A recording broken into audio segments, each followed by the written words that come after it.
This Michigan moment came from Facebook, where a viewer asked about northern Michigan's elk population. Join us as we examine the unique history of the eastern elk in today's Michigan moment.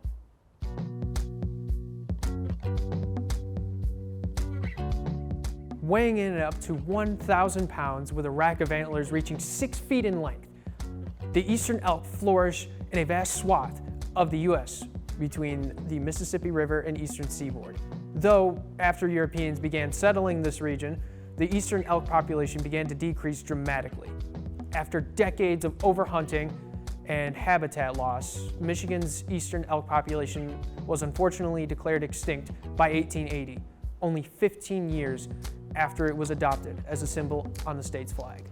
Today's elk population in Michigan can be traced back to 7 Rocky Mountain elk released near Wolverine in 1918.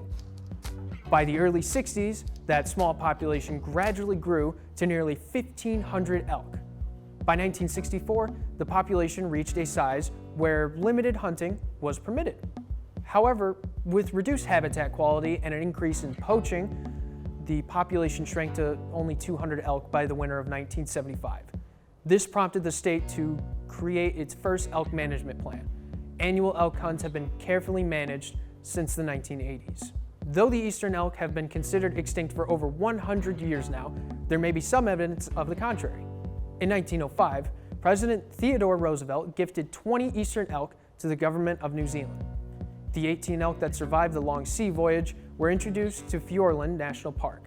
Though the elk successfully adapted to their new environments, the likelihood of a pure eastern elk bloodline in today's population is very low.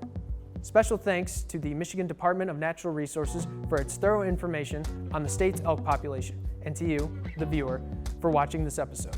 Leave a comment if you want us to cover something specific in a future episode, and we'll see you next time on Michigan Moment.